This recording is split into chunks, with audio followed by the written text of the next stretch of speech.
अस्सलाम वालेकुम नाजरीन, मैं हूं आपका मेज़बान उमर जावेद। प्रोग्राम जुर्म अंजाम के साथ लाहौर में एक और हवा की बेटी अपने शौहर के मजालिम सहते सहते कब्र तक पहुंच गई।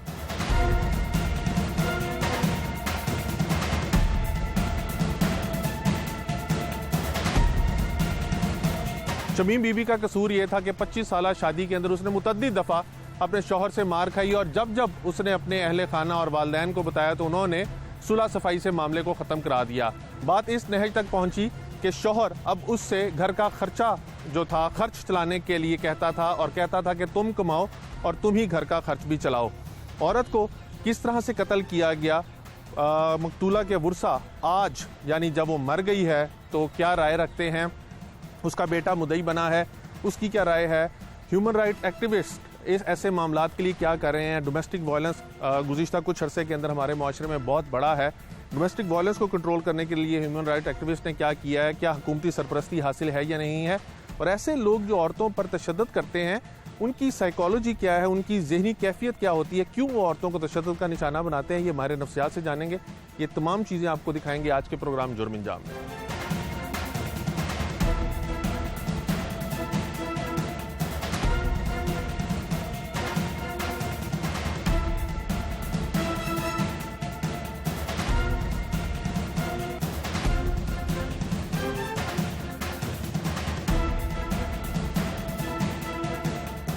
जिस केस के ऊपर आज हम प्रोग्राम कर रहे हैं इसमें ख़वातीन पर जो तशद्दुद के वाक़यात लाहौर में बढ़ते जा रहे हैं उसको हम डिस्कस कर रहे हैं।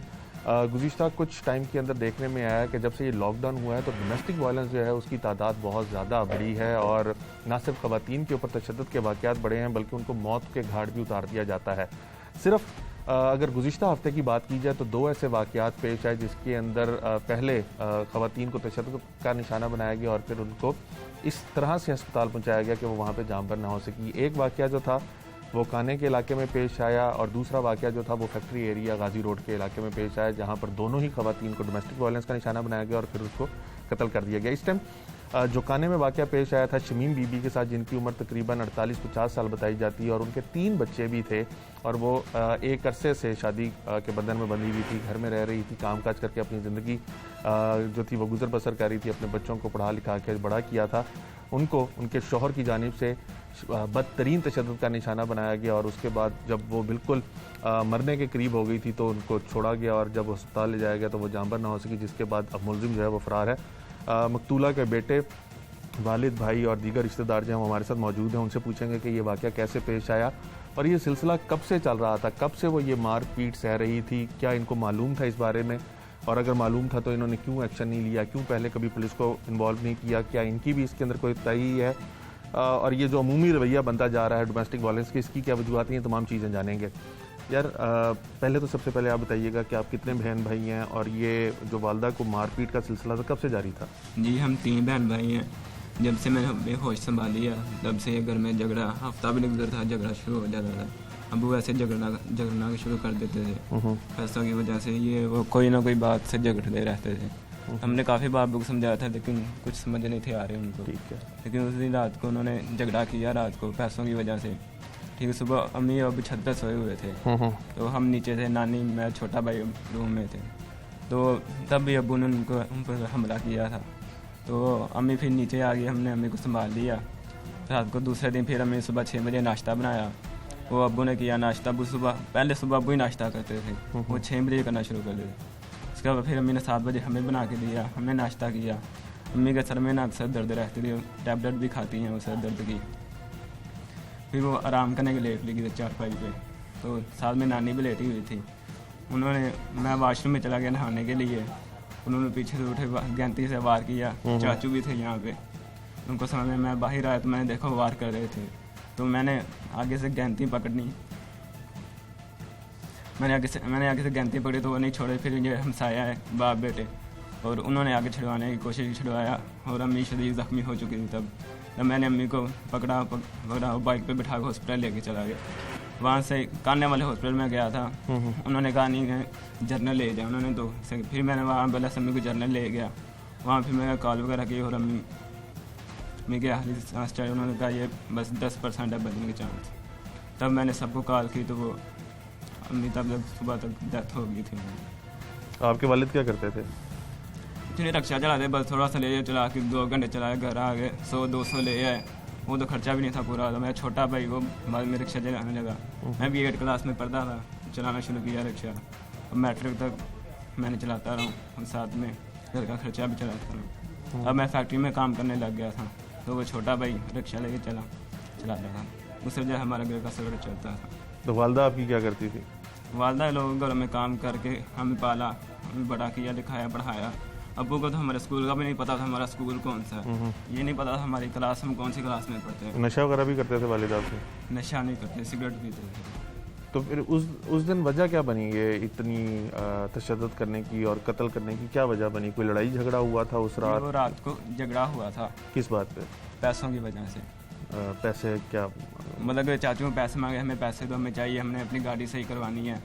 वो वैगन चलाते हैं ना, तो ऐसे पैसे वो मांगते रहते थे। तो आपकी वालदा के पास कहाँ से पैसे आए थे? वालदा घरों में काम करती थी ना, ईद में कुछ खर्च हो गए, कुछ घरों में काम करती थी, वहाँ से लेके आती थी। तो कुछ मैं भी अपनी फैक्ट्री में काम करता, वो घर में ही पैसे देता था सारे में। तो चाचू भी आपके यहाँ पे रहते थे? जी, वो यहीं पे रहते हैं सामने डी ब्लॉक में। तो वो भी मुलविस है इस कत्ल में? जी, वो भी हैं। वो कैसे मुलविस? वो आए थे बाहर से ही आए थे, मैं वाशरूम में था, अब्बू आ रहे थे, इधर ही खड़े हुए थे वो दोनों। जब बाहर वाशरूम में बाहर भाग के पकड़ा अब्बू को, वो दोनों इस तरफ भाग गए। तो अब्बू को मैंने गैंती पकड़ी, वो नहीं थे छोड़े। फिर सामने वो बाप बेटे आए, हम सारे को मैंने शोर किया। वो आए, उन्होंने गैंती वगैरह पकड़ी, उन्होंने छुड़वाई और मैं फिर अम्मी को संभालने लग गया। अम्मी को फिर मैं जल्दी हॉस्पिटल में ले गया। ये घर किसका है? ये घर तो हमारा है, अब्बू के नाम है। अब जब ये वाकया पेश आया तो उसके बाद मुकदमा किसने दर्ज करवाया? आपने दरवाजा? जी, मैंने। आप मुद्दई हैं? जी जी। किस किस के खिलाफ दर्ज करवाया? जी, अब्बू को और चाचू के, दोनों चाचू के। दोनों फरार हैं? कोई भी नहीं पकड़ा गया? जी नहीं, अब्बू पकड़े गए हैं। और चाचू? बस चाचू वो बस जमानत उनको कराई हुई है, और पेशी पे तारीख पे वो आएंगे। तो जब वो आपकी वालदा पर आपके वालिद तशद्दुद करते थे तो आप लोगों ने कभी अपने रिश्तेदारों वगैरह को बताया था कि ऐसे तशद्दुद करते हैं, मारपीट करते हैं? जी जी, पहले बताया था हमने, चाचू को बताया था। तो महमूद तब आए थे, झगड़ा वगैरह काफ़ी हुआ करते थे। तो वैसे बाद में फिर सुलह हो जाते, कोई बात नहीं थी। हमारी वजह से हमारी पूरी ज़िंदगी के साथ गुजारती ना, वो तो कब का इन्हें छोड़ के चली जाती। सिर्फ हमारे लिए उन्होंने इतनी तकलीफ बर्दाश्त की। वालिद अब आपके पकड़े गए हैं, चचा जो हैं वो आपके अभी फरार हैं? जी। ਤੁਸੀਂ ਬੱਚੇ ਦੇ ਕੀ ਲੱਗਦੇ ਹੋ, ਕੀ ਰਿਸ਼ਤਾ ਤੁਹਾਡਾ, ਕੀ ਨਾਂ ਕੀ? मेरा नाम आरिफ हुसैन है। मैं उस बच्ची का, मेरे बड़े भाई की बेटी हूँ। अच्छा, उसको फौत हो गए ना, 14 साल हो गए। ठीक है। अब ये मेरे ही अंडर में थी। मैं इस ख़ानदान का, पूरे ख़ानदान का मैं सरबराह हूँ, मेरे से बड़ा कोई। अक्सर जब से इस बच्ची की शादी हुई ना, इतनी बदकिस्मत ये बच्ची है। कितना अर्सा हो गया था शादी को? मेरे ख्याल में कोई 25-30 साल हो गए। एक दिन भी सुकून का सांस इसने नहीं लिया। हमारे पास चली जाती, हम देते, भाई ये बड़े भाई हैं, ये देते, भाई देते, बहन देती। फिर ये सबसे पहले किसी ने डिफेंस की कोई ऐसी कोठी नहीं जिसमें काम नहीं किया। काम कर करके ना ये निडाल होगी बच्ची। वो जो आदमी है उसने एक दिन भी घर का खर्चा नहीं ला के दिया। ये 500 रुपया मैंने आपको दिया है, बच्चों का फिर खर्चा कर। 5-5 डब्बियाँ, 6-6 डब्बियाँ वो सिविल पीता देगी। तो कमाता तो है नहीं, पैसों का आके मुतालबा करता है। तो बच्ची कहाँ से दे? वो इन्हें पाले, घर चलाए या इसका खर्चा पूरा करे। उस दिन रात जो वाक़या हुआ है ना, चले ये उसका तो खर्चा डालने लिए वो तो करती थी। या बच्चा करता, ये फैक्ट्री काम करता, दूसरा से छोटा है, वो 8वीं क्लास में पढ़ता है, स्कूल से आके वो रिक्शा 12 बजे तक चलाता है। इतना बच्चा, इसे शर्म नहीं आती कि मैं भी कुछ करूं। उसने कुछ नहीं किया सारी जिंदगी। तो जब वो आप लोगों को बताती थी कि ऐसे तशद्दुद होता है, तो आप लोगों ने कभी बीच में सालसी कराने की जी कोशिश? हमने बहुत दफ़ा, 1000 दफ़ा हमने ये किया है। कई दफ़ा मार कटाई के ऊपर भी आ गए हैं। इनके भाई भी साथ मुलव्वस होते थे। एक फौत हो गया पिछले दिनों में, उसने भी इसे अक्सर मारा पीटा कर, तुम मेरे भाई के साथ बदतमीजी क्यों करती हो। तो जो उससे छोटा है उसने भी कई दफ़ा इसे मारा है। हम ऊपर से आए हैं, जब आए आके लान तान किए। एक दिन मैंने गाड़ी में से, ये मेरा बेटा, मैं और एक मेरे मोहल्ले में सब इंस्पेक्टर मेरे दोस्त, बस तीनों आ गए मौके पे। उससे पहले ये बेटा और ये एक दूसरा खड़ा है, ये दोनों उधर थे। इन्होंने मुझे फ़ोन किया, हम भी आ गए। मैंने इस बच्ची को गाड़ी में बिठा लिया। मैंने कहा बाप मैंने नहीं छोड़ा, अब हमें फारग कर दो। इतने साल हो गए हैं, 25 साल हो गए मैं ये बर्दाश्त करते करते। अब ये बिल्कुल बूढ़ी हो गई है, काम कर सही। इसमें सकत नहीं है, मार खाने की भी सकत नहीं है। वो मैंने गाड़ी में बिठा लिया, उसके भाई फिर आप मिनटें करने लगे। क्या वजह थी कि 25 साल से अगर एक रिश्ते में वो बंधी हुई थी और उनको तशद्दुद का निशाना बनाया जाता था, जैसे आप कह रहे हैं मारपीट की जाती थी, तो आप लोगों ने कभी इस रिश्ते को ख़त्म कराने की कोशिश नहीं की? मैंने कई दफ़ा की, मैंने कई दफ़ा उस बच्ची से भी कहा। वो बच्ची ये सिर्फ ये कहती थी कि ये एक मेरी बेटी होगी है, अब मैं छोड़ के चली जाऊंगी तो लोग यही कहेंगे कि जैसी माँ वैसी बेटी। उसके बाद ये हो गया, उन्होंने कहा मेरी औलाद हो गई है, मुझे मार भी दें, इधर जो मर्जी करें, मैं औलाद को नहीं छोड़ना, जो मेरी किस्मत है मुझे रोज़ाना मारते हैं, मैं औलाद को छोड़ के कहाँ जाऊँ। चाचा जी, आपका ख्याल है ये सोच ठीक है कि रोज़ाना मार खाएं और अब बिल आखिर मौत के घाट उतार दिए? हाँ, ठीक नहीं थी, मगर वो बच्ची ने जिद की, वो मैंने अपना घर नहीं छोड़ना, मैंने अपने बच्चे नहीं छोड़ने। उसकी वजह से हम भी छोड़ के चले जाते, भी हम इसका घर क्यों बर्बाद करें। अगर वो मार पीट पे बर्दाश्त कर रही है तो मैं क्यों उसे कहूँ कि चलो अपने बच्चे छोड़ दो। ये सब छोड़ के हम चले जाते। ये साथ रहता था, बस इसे जाना अक्सर ये शिकायत होती। मुझे फ़ोन करता, मेरी रैश नियाजी अड्डे में, इसकी रैश वाल्टन 4 नंबर गली में।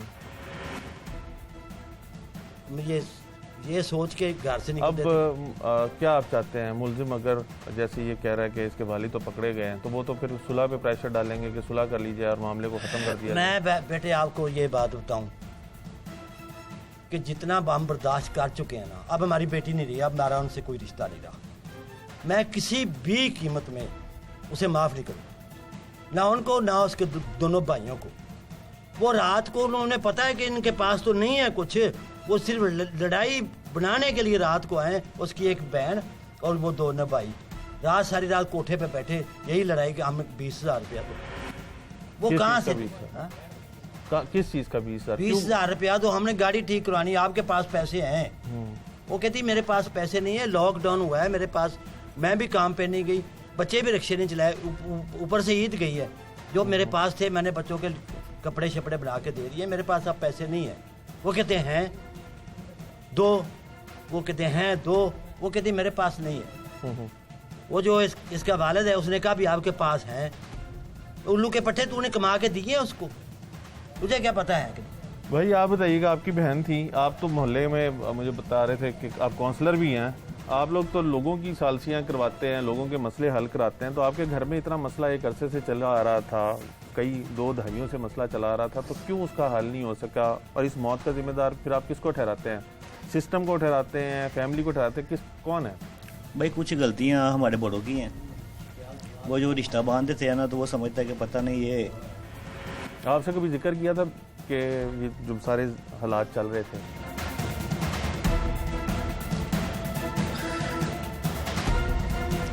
काफ़ी दफ़ा झगड़ा हुआ है उनका। खानदान आ जाता बीच में, सारे खानदान इकट्ठा हो जाता, माफ़ी दे दो बस, अब नहीं होगा। जब आपसे वो जिक्र करती थी क्या कहती थी? यही उसने कभी जिक्र नहीं किया। भाई ये जिस दिन से शादी हुई ना, उस दिन से वो लड़का वो आदमी जुल्म कर रहे थे, ये सब खानदान को ही पता है। वो कई दफ़ा लड़ झगड़ के घर भी आई, हमारे पास रही है, फिर ये लोग आए मना के ले गए।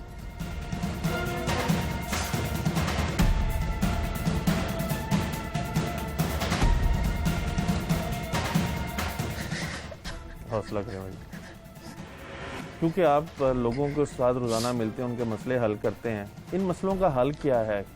आप समझते हैं कि जैसे भी आप कह रहे थे कि बड़ों की गलतियां हैं, इन मामलों का ऐसे हल है कि आप सुलह करके फिर लड़की को उन्हीं? नहीं भाई, सुलह नहीं करनी बिल्कुल। वो जो पैसे मांग रहा था ना, उससे पता था कि ये लोगों से पतराने वगैरह इकट्ठे करके लाई है, गरीबों को ये लोग दिए, कोठे वाला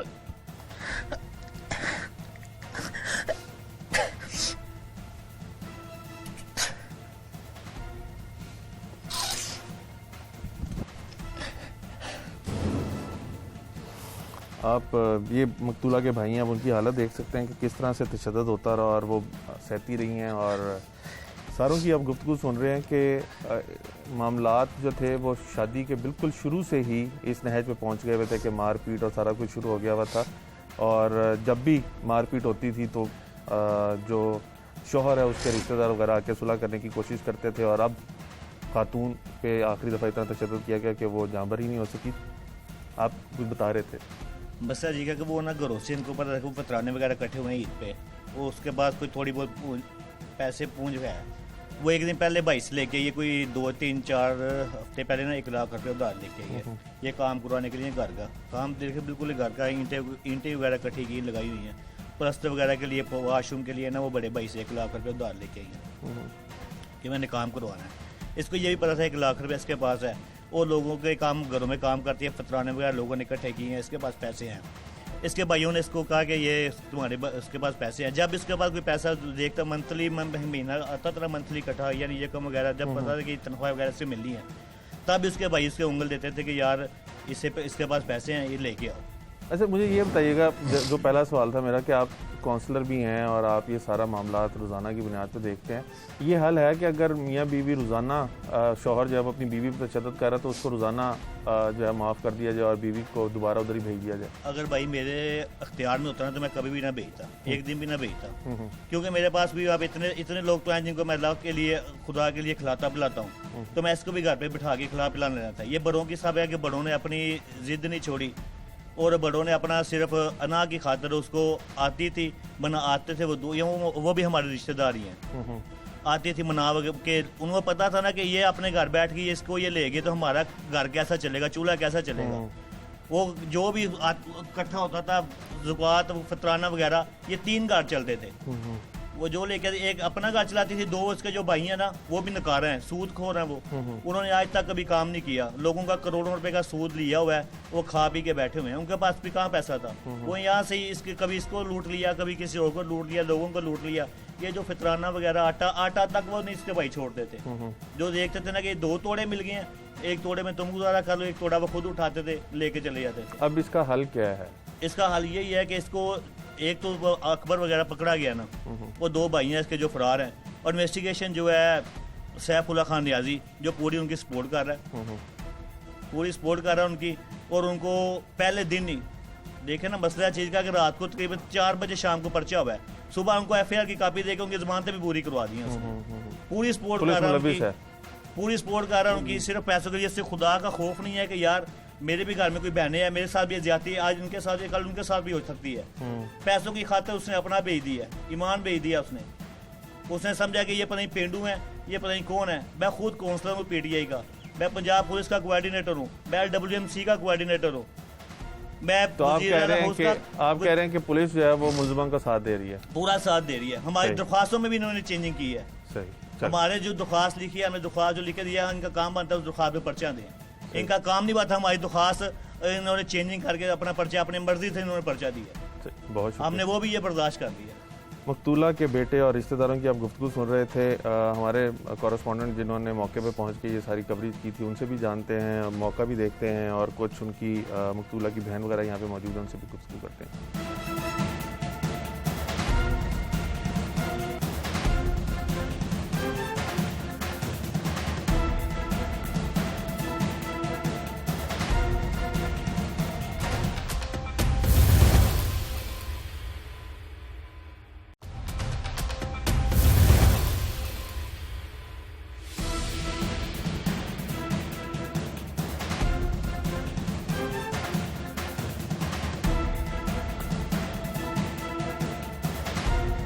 हमारे लाहौर न्यूज़ के नुमाइंदे ज़फ़र इकबाल साहब हमारे साथ मौजूद हैं, जिन्होंने ये खबर सबसे पहले चलाई थी और उसके बाद ये मौके पे भी आए थे। ज़फ़र इकबाल साहब से जानते हैं, मैं आपको दिखा सकूं, हाफ़िज़ इमरान दिखा सके, तो ये वो वक़ूआ है जहाँ पर ये खातून जो थी उस दिन सुबह ऊपर से आने के बाद लेटी हुई थी और इनको यहाँ पर पहले तशद्दुद का निशाना बनाया गया और फिर इतना बदतरीन तशद्दुद किया गया कि वो जाँ पर नहीं हो सकी और जाँ बहक हो गई। ज़फ़र इकबाल साहब, वक़ूआ कैसे, क्या हुआ था, इब्तदाई तौर पे आपको क्या पता चला, किसके ऊपर इल्ज़ाम था?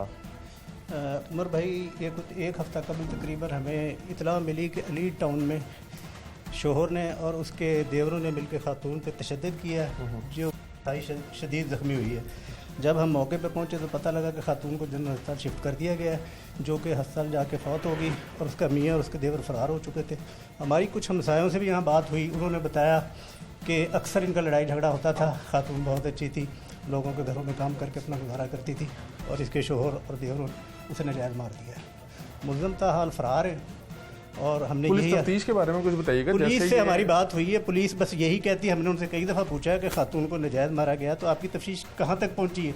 बस वो यही कहते हैं कि गिरफ्तार करने की हम कोशिश कर रहे हैं, पीछे लगे हुए हैं, लेकिन ताहाल पुलिस अभी तक उसका रिजल्ट इसमें ज़ीरो है, मुलज़मों को गिरफ्तार नहीं कर सकी और मुलज़म अभी तक फ़रार है। सिर्फ उसका जो शोहर है वो गिरफ्तार है, बाकी लोग रिश्तेदारों की तरफ से ये भी इल्ज़ाम लगाया जा रहा है कि जो इंचार्ज इन्वेस्टिगेशन है उसने रिश्वत वगैरह ली हुई है और वो दूसरी जो पार्टी है उसकी साइड ले रहा है। इसके अंदर कोई सदाकत है? इसमें हमारी जो पुलिस से बात हुई है वो ये कहते हैं जी फ़िलहाल उन्होंने इंटरम करा ली है, तो हम इंशाल्लाह उम्मीद यही है कि जो डेट जो आ रही है उस पर उनकी ज़ाहिरी बातें खारिज हो जाएगी, हम गिरफ़्तार कर लेंगे। लेकिन पुलिस को बर वक्त अगर कार्रवाई की जाती तो मुलज़म गिरफ़्तार हो सकते थे, लेकिन कहीं ना कहीं पुलिस की नाअहली इसमें ज़रूर शामिल तो ये जो शौहर है इसको गिरफ्तार किया या वो खुद पेश हुआ है? है। हमारे ज़राए तो यही बताते हैं कि पुलिस ने उसे गिरफ़्तार नहीं किया, वो खुद जो है पेश हुआ है। ठीक है, लेकिन पुलिस ये कहती है कि हमने गिरफ़्तार किया, लेकिन हमारे जो सोर्स है वो यही कहते हैं कि वो खुद गिरफ़्तार हुआ है। बहुत शुक्रिया। ज़फ़र इकबाल साहब की आपने गुफ्तगू सुनी, कुछ ऐनी शाहिदीन जो उस दिन जब ये वक़ूआ पेश आया यहाँ पे मौजूद थे उनसे जानते हैं। भाई आपका नाम? मुबीन। आप क्या लगते हैं मकतूला? मैं भाई हूँ। आप भाई हैं? आप यहाँ पे मौके पे थे उस दिन जब ये नहीं, हम बाद में आए। आपको क्या पता चला था? हमें यही पता चला था कि उनके खामन ने उन पर तशद्दुद किया और उनके सर पे चोट लगी है, उन्हें हॉस्पिटल लेके आ रहे हैं, उधर आ जाएं। अब उधर हॉस्पिटल में गए तो उनकी हालत बहुत ख़राब थी और उन्हें सारा दिन उन्होंने इमरजेंसी में रखा है। रात को उन्होंने आईसीयू में शिफ्ट करके वेंटिलेटर पे लगाया तो साथ ही उनकी डेथ हो गई। सही। माँ जी तुसी ਤੇ ਉਸ ਦਿਨ ਇੱਥੇ ਮੌਜੂਦ ਸੋ ਜੀ? ਨਹੀਂ ਮੈਂ ਪਿੰਡੋਂ ਆਈ ਤੁਸੀਂ ਵੀ ਪਿੰਡੋਂ ਆਏ ਸੋ? ਤੁਸੀਂ ਮੌਜੂਦ ਸੋ? ਅਸੀਂ ਮੌਜੂਦ ਨਹੀਂ ਸਾਗੇ, ਅਸੀਂ ਵਾਲਟਨ ਰਹਿ ਰਹੇ ਸੀ। ਅੱਛਾ। ਸਾਨੂੰ ਤੇ ਬੇਟੇ ਨੇ ਫੋਨ ਕੀਤਾ ਵੀ ਅੰਮੀ ਤਬੀਅਤ ਬੜੀ ਖਰਾਬ है, मैं जर्नल लाया तो जर्नल पहुंचो। मैं गई हूँ, मैं जाके देखा तो मैं कहा ये तो मेरी बहन है ही नहीं। मैं कहा क्या किया इसको, कोई एक्सीडेंट हो गया? मुंडा नहीं बोलिया, 2 बारी चुप कर गया। मैं कहा शान बेटा क्या किया, ये तेरी अम्मी है ही नहीं। कहता नहीं मामी एहो ही मेरी अम्मी है, मेरे वालिद साहब ने मारिया। मैं कहा क्यों मारिया, किस गलों मारिया? कहता ये मैनू नहीं पता क्यों मारिया, राती थोड़ा बहुता बोलते रहे ने, असी बैठक में आके लेट गए हैं, आपस में लगे रहे ने। नानो उन्होंने उच्चा सनींदा है, नानो सुती सी। सुबह अम्मी उठी है, उठ के उन्हें वजू किया, नमाज पढ़ी है, उन्हें नाश्ता बनाया है, मेरे अबू ने भी दिता, उन्हें सानू भी नाश्ता कराया। नाश्ता करा के छोटा भाई उन्हें ना सवारी पक्की लाई गई, वो सवारी छोड़न चला गया रक्शे ते, मैं वाशरूम में नहाउन चला गया। मैनू पता नहीं चलिया, पता नहीं वो कहाँ से लिया के रखी सी, कुछ सब्बल जी कहते ने लोहे दी एनी मोटी है। वो उन्हें फड़ी है, कहता एक उन्हें मारी है, ਉਹਦਾ ਉੱਥੇ ਹੀ ਕੰਮ ਹੋ ਗਿਆ। ਉਹਨੇ ਹਾਏ ਹੋਏ ਤੁਹਾਨੂੰ ਕਦੀ ਪਹਿਲੇ ਦੱਸਿਆ ਸੀ? ਬੋਲੀ ਬੜੀ ਵਾਰੀ ਦੱਸਿਆ, ਮੈਂ ਬੜੀ ਵਾਰੀ ਆਪਣੇ ਘਰ ਲੈ ਕੇ ਗਈ ਹਾਂ। ਇਹ ਸਾਡੀ ਰਿਸ਼ਤੇਦਾਰੀ ਸੀ, ਉਹ ਵੀ ਮੇਰੀ ਫੁੱਫੋ, ਉਹ ਵੀ ਮੇਰੀ ਫੁੱਫੋ ਸੀ। ਇੱਕ ਫੁੱਫੋ ਦਾ ਬੇਟਾ ਤੇ ਹੈ। ਕਿਉਂ ਮਾਰਦਾ ਕਿਉਂ ਸੀ? बस वैसे ही बिन वजह तो कमाना नहीं सी, तो फिर मारना ही सी। ਇਹ ਜਿਹੜਾ ਔਰਤਾਂ ਤੇ ਤਸ਼ੱਦਦ ਹੁੰਦਾ ਹੈ, वेला ही रहना सी तो ਉਹਨੂੰ ਕੰਮ ਹੀ ਇਹ ਸੀ ਇਹ ਜੀ। ਸ਼ੌਹਰਾਂ ਦੀ ਜਾਨਿਬ ਤੋਂ ਜਿਹੜਾ ਆਪਣੀ ਬੇਗਮਾਂ ਤੇ ਤਸ਼ੱਦਦ ਹੁੰਦਾ, ਤੁਸੀਂ ਇਹਦੇ ਬਾਰੇ ਕੀ ਕਹਿੰਦੇ ਹੋ, ਕੀ ਸਮਝਦੇ ਅਸੀਂ ਹੋ? ਕੀ ਕਹਿੰਦੇ ਹਾਂ, ਅਸੀਂ ਤਾਂ ਕਹਿੰਦੇ ਹਾਂ ਸਾਨੂੰ ਹੱਕ ਮਿਲਣਾ ਚਾਹੀਦਾ ਹੈ, ਬਸ ਇਨਸਾਫ ਮਿਲਣਾ ਚਾਹੀਦਾ ਹੈ। ਸਾਡੀ ਭੈਣ ਨੇ ਜਿੰਨੀ ਜ਼ਿੰਦਗੀ ਗੁਜ਼ਾਰੀ ਹੈ ਨਾ, ਬੜੀ ਮੁਸ਼ਕਲ ਗੁਜ਼ਾਰੀ ਹੈ, ਤਸੀਹਾਂ 'ਚ ਗੁਜ਼ਾਰੀ ਹੈ, ਅਸੀਂ ਹੁਣ ਬਰਦਾਸ਼ਤ ਨਹੀਂ ਕਰ ਸਕਦੇ। ਮੇਰੀ ਜਿਹੜੀ ਸੱਸ ਹੈ ਉਹ ਕਹਿੰਦੀ ਸੀ ਮੇਰੀ ਭੈਣ ਹੈ, ਭੈਣਾਂ ਭੈਣਾਂ ਨੇ ਕੀਤਾ, ਅਸੀਂ ਉਹ ਭੈਣ ਦਾ ਹੀ ਤਾਮਨ ਕਰਦੀ ਆਈ, ਭੈਣ ਦਾ ਹੀ ਕਰਦੀ, ਮੇਰੀ ਭੈਣ ਦਾ ਘਰ ਨਾ ਖਰਾਬ ਹੋਵੇ। ਭੈਣ का घर बचाती बचाती साडा घर खराब कर देता। बहुत शुक्रिया। जैसे मकतूला मिलना चाहिए नहीं इंशाल्लाह। जैसे मकतूला का बेटा बता रहा था कि जब उसको यहाँ पे उसकी माँ को कत्ल किया जा रहा था तो जो मोहल्लेदार थे उन्होंने आके बीच बचाव कराने की भी कोशिश की थी। वो एनी शाहिद भी हैं, उनसे जानते हैं। ਤੁਸੀਂ ਕਿੱਥੇ ਰਹਿੰਦੇ ਹੋ ਜੀ? सामने घर है मेरा। ਨਾਂ ਕੀ ਤੁਹਾਡਾ? सफदर अली। ਸਫਦਰ ਸਾਹਿਬ ਕੀ ਹੋਇਆ ਕੀ ਸੀ ਉਸ ਦਿਨ? ਤੁਹਾਨੂੰ ਕਿਵੇਂ ਪਤਾ ਚੱਲਿਆ ਕਿ ਅੰਦਰ ਤਸ਼ੱਦਦ ਹੋ ਰਿਹਾ? जब ये उनको हिटे करा के फारिग होके बैठ गए ना, शान नहाने गया था या सोया हुआ था क्या पता, ये इनकी चीखों की आवाज़ आई अंदर से, तो मैं सामने छत पे था, अचानक चीखों की आवाज़ आई तो दौड़ के मैंने देखा इधर ये दोनों बाप बेटा जो है ना आपस में गुत्थम गुत्था हो रहे थे। वो गैंती थी, वो जो खड्डा निकालने वाली ना, वो छीन रहा था, नहीं छोड़ा था। हम भाग के नीचे आए तो इसको भी खून के निशान लगे हुए थे, उसको भी लगे हुए थे। जब हमने पूछा कहता मेरी अम्मी, हम दौड़ के उधर गए हैं तो बेचारी वो खून में लथपथ पड़ी थी। तो इधर इससे ये इसको मैंने कहा उसको देख, तो मैं और मेरा बेटा हमने मिलके उसकी वो गेंती उससे छिड़वाई है, बड़ी मुश्किल गेंती छिड़वाई है। उधर बैठ के हम उठा के उसको बेचारी को हॉस्पिटल ले गए। तो पहले भी लड़ाई वगैरह झगड़ा होता था, कभी पहले पता चला था आपको? पहले इनका वो घर से आवाज़ें तो आती रहती थी, अक्सर आवाज़ें आती रहती थी इसकी। लेकिन बात इस तक, हम इतनी वो नहीं दिलचस्पी देते इस हद तक बात कभी नहीं बढ़ी थी पहले। क्योंकि इनके घरेलू मामला है ना, उसमें तो नहीं ना नेबर इंटरफेयर कर सकते। सही, बहुत शुक्रिया। एक और हम साहब भी हमारे साथ मौजूद हैं, इनसे भी जानते हैं। आपका नाम? इरशाद साहब, आपको कभी पता था कि ऐसे शमीम बीबी के ऊपर तशद्दुद होता है, मारपीट? हाँ जी, ये मतलब बहुत जालिम आदमी थी, ये नशे था, ये जो कुछ भी था। 7-8 दिन पहले भी ये बीबी को इसने मारा है, क्योंकि इसके बेटे को पता है, इसके छोटे बेटे को पता है। इससे जालिम इंसान फरौन भी नहीं था। वजह क्या थी? यानी कभी मुलाकात वगैरह होती थी आपकी मुल्ज़िम हाँ, से? ये रक्षा चलाता है इधर, रक्षा ये चलाते हैं, बच्चे हैं ये। मैं तो अक्सर मेरे बच्चे भी लेके जाते थे। ये कहते मैं बीमार हूँ, फालतू का मरीज था, ये बच्चा मेरे साथ रक्षा लेके जाता। ये शरीफ आदमी, इनकी वालदा वो तो अल्लाह की वली औरत थी, वो यहाँ पे लोगों में बर्तन धोती थी, मतलब काम करती थी, और ये मतलब नशे में मतलब उसको इधर बैठी होती थी, मारता था। ठीक है, इसने जुल्म किया उस पर। उस दिन क्या आपको पता चला, क्या हुआ? मैं थोड़ा, जब मैं आया हूँ, वो औरत को उसने वो मार दी थी, वो गेंतियाँ जो होती हैं। मैं थोड़ा लेट आया हूँ, मैं तो थोड़ा मरीज हूँ, मैं घर लेट आया। उस वक्त ये बच्चा लेके उन्हें जा चुका था, जा रहे थे मतलब। मैं इधर, इसका एक बेटा था, ये था, 3-4 ये पड़ोसन थी, मतलब ये इन्होंने उससे वो गेंतरी बड़ी मुश्किल छीनी, बहुत मुश्किल, जितना उसे इन्होंने किया। मतलब ये भी तो हम भी मतलब पुलिस के बंदे से नहीं है, हम भी गरीब आदमी हैं। तो कोई वजह क्या होती थी जब मार पड़ती थी? वजह भाईजान बदमाशी हो सकती है, वजह क्या होती है? वो तो गरीब औरत थी, उसके भाई गरीब है, मतलब वो सारा दिन वो कोठियों में काम करती थी। वजह तो यही है ना, पैसे मांगते थे। भाई वो नशेई था। वो उसके जाने के बाद जब इसकी वाला उसने मार लिया है, चोटें लग गई, उसके बाद वो अपने बेटे से कह रहा कि मुझे 100 रुपया दो, मैंने सिगरेट लेनी। इससे गंदा आदमी और फरौन क्या हो सकता है भाई? मैंने क्या कर लिया है? मारने के बाद भी वो कहता है वो इधर जब हम आए हैं ना, इधर वो तो पूरा मल्ला था। अच्छा, वो मारने के बाद भागा नहीं, यहाँ पे खड़ा रहा? भाई वो तो इधर उसके, बल्कि उसको थोड़ा सा बाजने की तो जरूरत ही नहीं पेश आई ना। वो तो बाद में उसका ही बेटा, इसका भाई छोटा, वही उधर उसको लेके गया। वो तो इधर ही बैठा, कमरे के पास बैठा। मैंने उसे खुद पूछा अभी क्यों मारा आपने? अगर जी मैं जिसे यहीं बस भाई, ये गंदा आदमी भाई, ये तो है कि आप भी क्या देते हैं, मैं भी क्या देता हूँ भाई, ये भी पागल वाली भाई बात नहीं है। नहीं, उसने जुल्म किया, बिल्कुल, और जुल्म की सजा मिलनी चाहिए। अगर हम उसकी अगुवाई नहीं उस औरत की दे, वो मेरी बहनों जैसी है, ऐसी बात नहीं है। मेरा उसके साथ अच्छा वो मेरी बड़ी बहन थी। बहुत शुक्रिया। ठीक है, इसने जुल्म किया भाई ना, आप मतलब उसके साथ मिलना चाहिए, उसको सजा होनी चाहिए, इंसाफ मिलना चाहिए भाई। बहुत जुल्म किया है उसने। ये 3 बच्चे हो गए, इनका क्या गुनाह? उसका ये गुनाह कि वो कोठियों में काम करती थी, उसको पैसे ला के देती।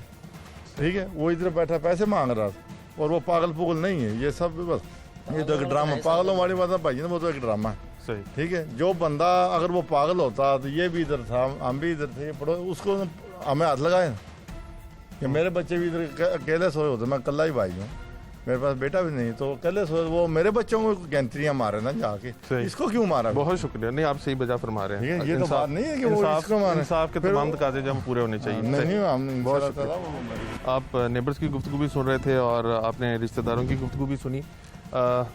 ये लाहौर के बहुत दूर इलाका नहीं है, लाहौर से कुछ किलोमीटर का फासले पर ही ये सोसाइटी, निजी सोसाइटी है, जहाँ पर ये लोग रिहाइश पजीर थे, और यहाँ से थाना भी तकरीबन 10 मिनट की दूरी के ऊपर है। लेकिन शौहर जो था वो अपनी बेगम के ऊपर मुसलसल तशद्दुद करता था। आपने रिश्तेदारों की गुफ्तगू भी सुनी कि जब भी मारपीट की जाती थी और ख़ातून अपने मेके आती थी तो पीछे से रिश्तेदार आ जाते थे, सुलह सफाई कराने की कोशिश करते थे और ये गारंटी देते थे कि आइंदा इसके ऊपर तशद्दुद नहीं होगा। लेकिन ये जब एक दफ़ा आदत पक्की हो गई थी तो वो क्योंकि एक दफ़ा उसको माफ़ी मिल गई थी तो उसको आदी हो चुका हुआ था और बार बार तशद्दुद करता था, और एक दिन ऐसा तशद्दुद किया कि वो जाँबर नहीं हो सकी। ख़वातीन के ऊपर तशद्दुद क्यों बढ़ता जा रहा है, क्यों हमारे मर्दों में अदम बर्दाश्त होती जा रही है, और क्यों डोमेस्टिक वायलेंस जो है उसको हमेशा घरेलू मामले का नाम देकर सुलह करा दी जाती है, ये भी जानने की कोशिश करते हैं।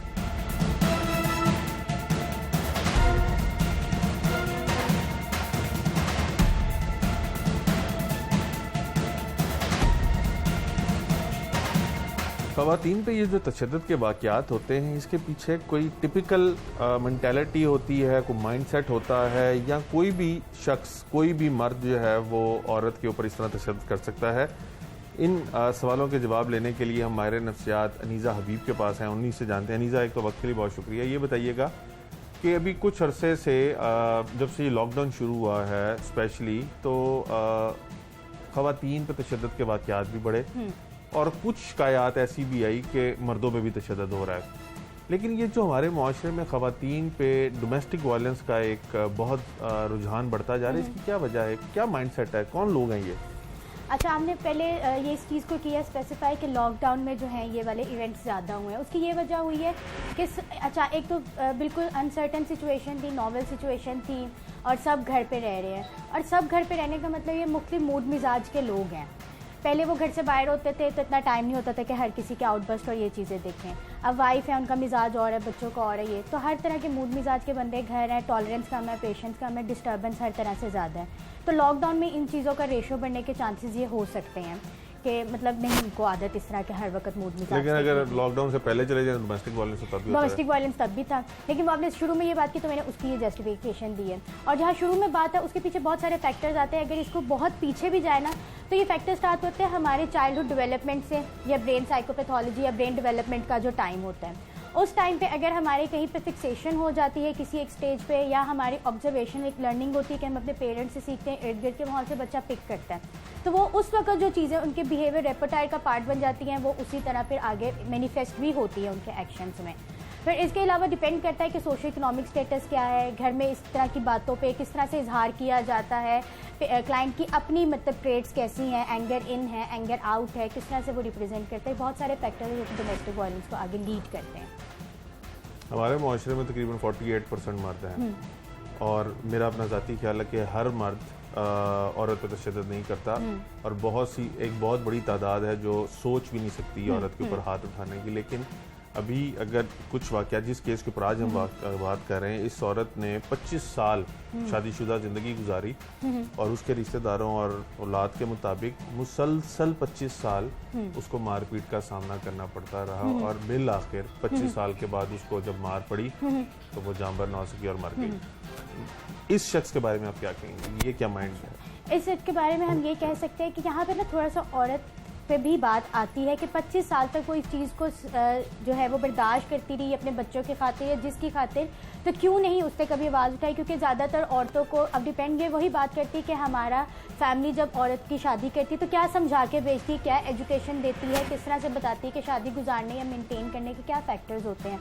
अब हो सकता है कि जब उसकी शादी की गई उसको ये बताया कि शौहर इस तरह से करते हैं, या हो सकता है इस तरह से आए, या हो सकता है घर में इस तरह की बातों पे नहीं इतनी वैल्यू दी जाती, तो वो बर्दाश्त करना, वो पेशेंस करना। ये फिर ये है कि औरत डिपेंडेंट होती हैं शौहर के ऊपर। लेकिन इसमें औरत डिपेंडेंट नहीं थी, मर्द अच्छा, डिपेंडेंट डिपेंडेंट आपने भी ये कोट नहीं की ना। अगर इसके अंदर मर्द भी डिपेंडेंट है ना तो यही है कि फिर वो मर्द जो है ना अपनी मलकियत समझता है औरत को और वो उसी के मुताबिक ट्रीट करता है। जैसे एक जेंडर रोल या सोसाइटी रोल्स होते हैं कि अगर औरत कमा भी रही तो मर्द अपने आप को एक हाई अथॉरिटी पोजीशन में ही समझता है और अपने अकॉर्डिंग ही उसको ट्रीट करता है। यानी कि उसको नहीं पता कि उसके राइट्स कमा भी रही है, लेकिन फिर भी वो अंदर का जो मर्द है, एक ईगो है, एक वो चीज़ है, वो उसको डोमिनेट ही रखती है क्योंकि वो इंफीरियरिटी कॉम्प्लेक्स में नहीं जाना चाहता। औरत को तशद्दुद करने वाले मर्द हमारे माशरे में अगर देखा जाए तो क्या सिर्फ एक ही सेक्शन ऑफ सोसाइटी से ताल्लुक रखते हैं, यानी सिर्फ गरीब ही हो सकता है या वो कोई भी हो सकता है? उसके पीछे क्या मेंटालिटी होगी? कोई भी हो सकता है मर्द, क्योंकि मर्द के हम ये नहीं कह सकते कि बहुत लो सोशो इकोनॉमिक में भी बहुत तहजीब और महज़्ज़ब मर्द होते हैं। हम ऐसे नहीं कह सकते कि वहीं पर ये ज़्यादा चीज़ें होती हैं हाई सोसाइटी में। लेकिन ये कि उसके अब्यूज़ का तरीका वो बदल सकता है। हो सकता है वो इमोशनल अब्यूज़ करते हो, अगर फिजिकल नहीं कर रहे, किसी और तरीके से भी निगलेक्ट करते हो राइट्स को, इन चीज़ों को, तो चीज़ें बदलती हैं। चीज़ें हर क्लास में होती हैं लेकिन उसके इजहार करने का तरीका वो बदल सकता है। कई ऐसे केसेस सामने आते हैं जिसके अंदर मर्द जो है वो नशे का आदी होता है, वो इसलिए औरत पे तशद्दुद करता है। इस मामले के अंदर दोनों बहुत गरीब तबके से ताल्लुक़ रखते हैं। औरत जो है वो घरों में काम काज करके रिस्क कमाती है और वो घर का सर्कल जो है वो चलाती है, बच्चों को वो पालती रही। मर्द जो था वो कभी काम कर लेता था, कभी काम नहीं करता था। अब इस सूरत में तो मर्द को पता है कि अगर वो औरत मर जाएगी तो उसका खर्चा पानी जो है वो बंद हो जाएगा, तो फिर ऐसी क्या वजह हो सकती है कि उसने बीवी को इतना बुरी तरह मारा कि वो मर गई? अब देखिए, यहाँ पर आपने एक बात कोट की कि कभी वो काम करता था, कभी वो नहीं करता था। इन्हीं चीज़ों से जाहिर हो रहा है कि वो एक स्टेबिलिटी उसके पैटर्न्स में नहीं है। हमेशा कोई इंस्टेबिलिटी रही है किसी न किसी सूरत हाल में, तो इंस्टेबिलिटी का हम यहीं से कर सकते हैं कि उसके इमोशनल पैटर्न भी इनस्टेबल ही हैं, या वो इतने मैच्योर इनफ नहीं है कि वो चीज़ों को उस तरह से समझ पाता। जब मूड अच्छा हुआ तो सब अच्छा है, जब कोई स्ट्रेस आया या इंस्टेबिलिटी या माइंड में कोई केमिकल डिस्टर्बेंस हुआ या कोई इम्पल्स इस तरह से आई तो वो इंस्टेबल हो गए, यानी कि उसको अपने उन एक्सट्रीम इमोशंस पे होल्ड नहीं है, इम्पल्सिव है बहुत ज़्यादा और बहुत जल्दी जल्दी जो है इस तरह से रिएक्ट करता है। और ये भी हो सकता है कि जिस तरह हमने कहा कि वो लो सोशो इकोनॉमिक से करते हैं, तो बहुत चांसेस है कि हो सकता है वो किसी सब्सटेंस या इस तरह की चीज़ें लेता हो जिसके बाद में इफेक्ट्स जो हैं एग्रेसिव वायलेंस इस तरह के आते हैं।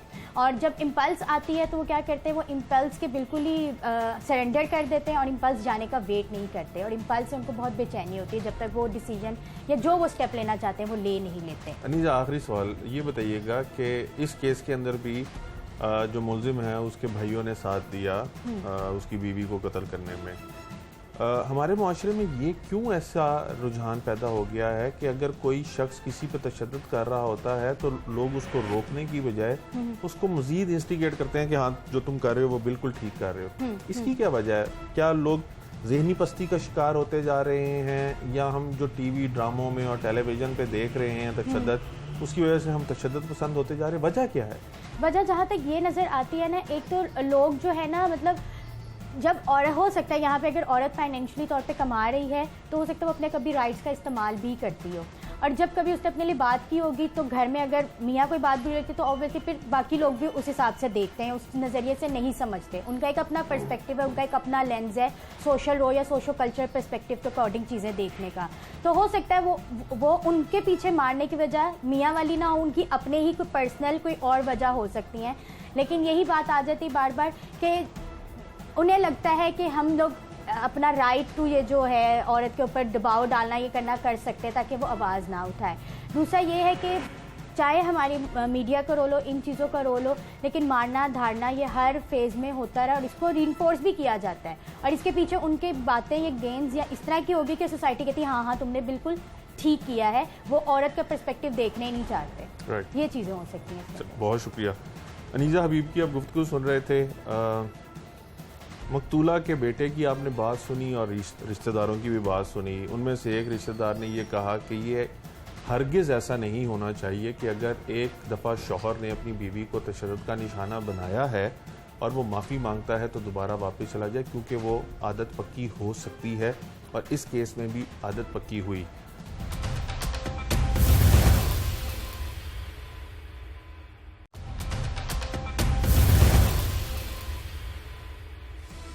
ख़वातीन के ऊपर जो हमारे माशरे में बढ़ते हुए मज़ालिम हैं, जिसको हम डोमेस्टिक वायलेंस का नाम देते हैं, ये वाक़यात क्यों बढ़ते जा रहे हैं? इसके सद्देबाब के लिए क्या कोई आवाज़ उठाने वाला हमारे माशरे में मौजूद है या नहीं है? क्योंकि पुलिस के पास जब भी ऐसे केसेस जाते हैं तो पुलिस भी रवायती सी कार्रवाई करके इन केसेस को ख़त्म कर देती है, और जिन दो पार्टियों के दरमियान ये मसला हो रहा होता है वो भी उसके अंदर जो लोग सालसी करवाते हैं वो भी माफ़ी तलाफ़ी करके इन इशूज़ को वक्ती तौर पर तो ख़त्म कर देते हैं, लेकिन अल्टीमेटली इस तरह का वाक़या पेश आता है जिसके अंदर खातून को अपनी ज़िंदगी की बाजी आना पड़ती है। हमारे साथ human right activist Sasha Javed मौजूद हैं, इनसे जानेंगे कि ऐसे वाक़यात क्यों हो रहे हैं और इनकी वजह क्या है।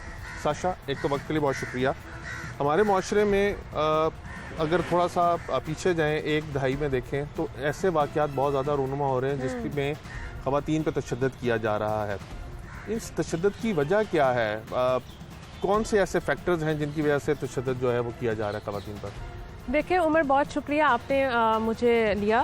आपको पता है कि पिछले जितने 1.5 साल से कोविड-19 की जो सिचुएशन जा रही है उस हवाले से जितने केसेस बढ़े हैं डोमेस्टिक वायलेंस के हवाले से, आपका जो शो है मेरे हाल से वो खसूसन ये क्राइम्स को बहुत हाईलाइट करता है, तो आपको इस बारे में अच्छे से अंदाज़ा होगा कि बलूचिस्तान से लेकर पंजाब तक जितने केसेस रिपोर्ट होते हैं वो बहुत कम है। अब 6 महीने के फर्स्ट आप कह लें कि 2020 के शुरुआत से लेकर जो आखिर के 6 महीने थे उनमें आप कह लें कि 2500 से 3000 केसेस रिपोर्ट हुए हैं। ये सिर्फ महज वो केसेस हैं जो रिपोर्ट होते हैं जो मेट्रोपॉलिटन के हैं। वरना आप अमूमन ये ऐसा कह लें कि जो छोटे शहरों में है या रूरल एरियाज़ में ऐसे केसेस रिपोर्ट होते ही नहीं है, उनके बारे में ऐसी कोई जानकारी की जाती नहीं है। उस हवाले से देखा जाए तो आप कह लें कि कसूर शहर से लेकर या ये छोटे मोटी जो खुदियाँ हैं, चुनियाँ, ये तहसीलें हैं बाकी जितनी लाहौर में शामिल होती हैं, ये 300 से 400 ख़वातीन के कत्ल होते हैं जो कि डोमेस्टिक वायलेंस की बुनियाद पर किए जाते हैं, या बेटा पैदा करके ना देने की वजह से या बेटी पैदा ना करके देने की वजह से, सिर्फ इसी वजह से कि हमें कोई ख़ानदान का वारिस नहीं पैदा करके दिया गया। जब आप लोग ऐसे केसेस को देखते हैं उसमें बुनियादी तौर पे वजह क्या होती है?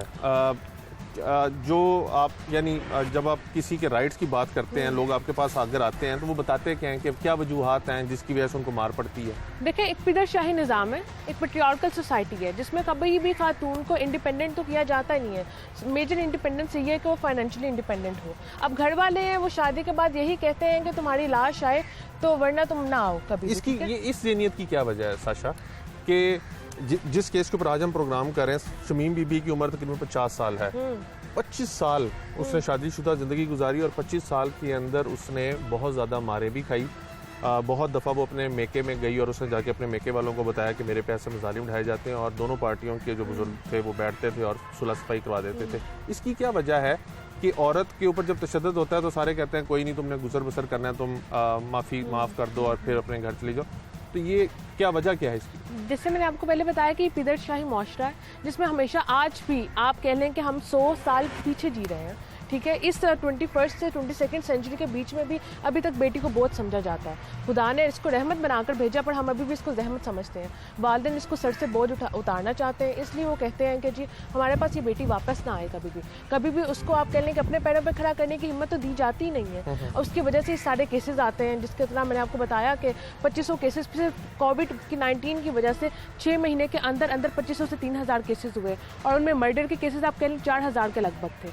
तो ये कह लें कि उनमें से ये सिर्फ महज वही केसेस हैं जो रिपोर्ट हुए हैं। Being a human right activist आप क्या कर रहे हैं? आप लोगों के बारे में कहा जाता है कि आप लोग जब भी कोई वाकया हो जाता है प्ले कार्ड वगैरह उठा के आते हैं, किसी जगह पे खड़े होते हैं, प्रोटेस्ट करते हैं, चले जाते हैं, सिर्फ फोटो सेशन होता है। आप लोग कर क्या रहे हैं? कौन से ऐसे इक़दाम कर रहे हैं जिसकी वजह से आपको लगता है कि ये जो डोमेस्टिक वायलेंस हो रहे हैं या ख़वातीन के ख़िलाफ़ जो इस किस्म के केसेस बढ़ते जा रहे हैं, इनको कम करने के लिए कोशिश की जा रही है? देखिए, हमने अभी तक जो भी किया है, कम से कम प्ले कार्ड उठाकर हम कम से कम आवाज़ का सबब तो बनते हैं। एक औरत मार्च हो जाता है यहाँ पर, साल में सिर्फ एक दफ़ा होता है, जो भी इंटरनेशनल वुमेंस डे के तौर पर इसी वजह से मनाया जाता है कि जी डोमेस्टिक वायलेंस हो, जितने भी ये रेप कल्चर हो रहा है इसकी प्रमोशन ख़त्म की जाए, और जितने भी इस तरह के मसाइल, जितने भी क्राइम्स हैं ख़वातीन से रिलेटेड। आपकी SSDO की रिपोर्ट के मुताबिक, जो कि आपके बच्चों के काम करती है, प्रोटेक्शन चाइल्ड बेडो की जो करती है और जो ख़वातीन के हकूक़ के लिए काम करती है, उनके मुताबिक कि हमने जितना भी इस कल्चर को डम करने की कोशिश की जाए,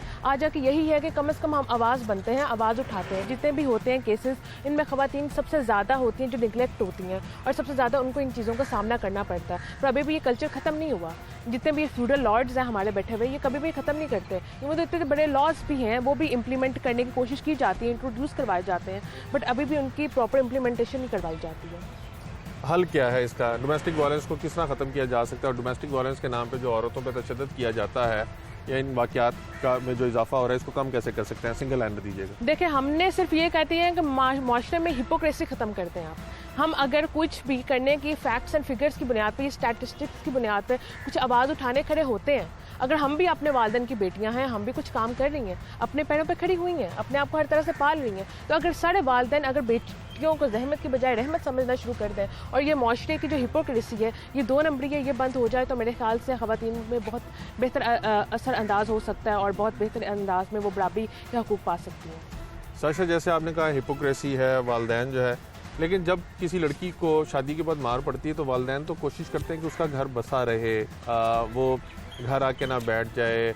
लोग मुख्तलिफ किस्म के ताने देते हैं। हमारा माशरा आज भी अगर कोई खातून तलाक ले ले उसको बहुत मुख्तलिफ नज़र से देखता है। इस चीज़ को ख़त्म करने के लिए, इस चीज़ को का शऊर उजागर करने के लिए क्या किया तो गया? वालिदैन को ये चाहिए ना कि जब वो बेटी को ये कहकर भेजते हैं कि अब तुम्हारी लाश आए, तो ये ऐसा ना हो। उनको बेटी की लाश से बराबर उनको तलाक याफ्ता बेटी कबूल होनी चाहिए। वो चाहें कि बेटी चलो, अगर वो सुख नहीं है, एक तो हम पे ये एक प्रेशर डाला जाता है ना, एक सोशल प्रेशर बहुत होता है एक उम्र में शादी करने का, और शादी करके एक अरेंज मैरिज करने का, और उसको उसी तरह ढालने का, और सारी उम्र उसी में गुजार देने का। जिस तरह कि आपने बताया कि 50 साल खातून थी जिनके साथ ये केस हुआ, और पता नहीं 25-30 साल से ये झील रही होंगी, बट वो मर गई आखिरकार आकर। बट वो उसको घर वालों ने भी नहीं ऑन किया, तो ना खावंद ने कभी ऑन किया। तो आप कहते हैं कि उसके पास कोई सपोर्ट सिस्टम था, कोई भी नहीं था। अगर वो फाइनेंशियली या किसी भी तरीके से खुद इंडिपेंडेंट होती तो उसको ज़रूरत ही ना पड़ती किसी की। सही, बहुत शुक्रिया। Thank you. साशा जावेद हमारे साथ मौजूद थी, आपने इनकी गुफ्तगू सुनी, आपने माहिर नफ्सियात की गुफ्तगू सुनी। सबसे इम्पोर्टेंटली मकतूला के जो रिश्तेदार हैं, आज उसके मरने के बाद तो ये ज़रूर कह रहे हैं कि जी हमसे ये गलती हो गई कि जब पहले ही ये मारपीट का सिलसिला शुरू हुआ था तभी इसको ख़त्म कर देना चाहिए था, इस मामले को तभी हल करना चाहिए था, सुलझाने की कोशिश करनी चाहिए थी। लेकिन अब पछताए क्या हुआ जब चिड़ियाँ चुग गई खेत। मकतूला 25 साल तक अपने शौहर का तशद्दुद और जुल्म बर्दाश्त करते करते बिल आखिर कब्र में जाके ही उसको सुकून मिला। लेकिन आज भी हमारे जो लोग हैं वो यही कहते हैं कि ख़वातीन जो हैं उनके ऊपर अगर तशद्दुद होता है तो उनकी सुलह करा देनी चाहिए। लेकिन हुकूमत को चाहिए कि वो आगे आए, इस किस्म के जो मज़ालिम औरतों के ऊपर डोमेस्टिक वायलेंस के नाम पे ढाए जाते हैं उसको ख़त्म करवाया जाए। वालिदैन के अंदर ये शऊर उजागर किया जाए कि अगर एक बंदा आपकी बेटी को बार बार तशद्दुद का निशाना बना रहा है तो उसको माफ़ी तलाफ़ी देख के मामले को ख़त्म कराने की ज़रूरत नहीं है, बल्कि उसके ख़िलाफ़ एक पुलिस केस बनाने की ज़रूरत है, ताकि आइंदा कोई भी किसी की बेटी को मारने से पहले इस केस का रेफरेंस ले। इस तरह का अगर किसी को सज़ा मिली होगी तो उसको वो प्रेसिडेंट सेट किया जाए कि आइंदा कोई भी शख्स या किसी की बेटी के ऊपर हाथ ना उठाए, ताकि इस किस्म का वाक़या ना आए। जब तक हुकूमत और मुआशरा मिल के आगे नहीं आएगा, इस तरह के वाक़यात जो रूनुमा होते रहेंगे और बहुत सी शमीम जो हैं वो मारे खाते खाते जान की बाजी हारती रहेंगी। आज के प्रोग्राम से टीम जुर्म इंजाम और अपने मेज़बान उमर जावेद को इजाज़त दीजिए। अगले प्रोग्राम में मुलाकात होगी अल्लाह ने के बाद।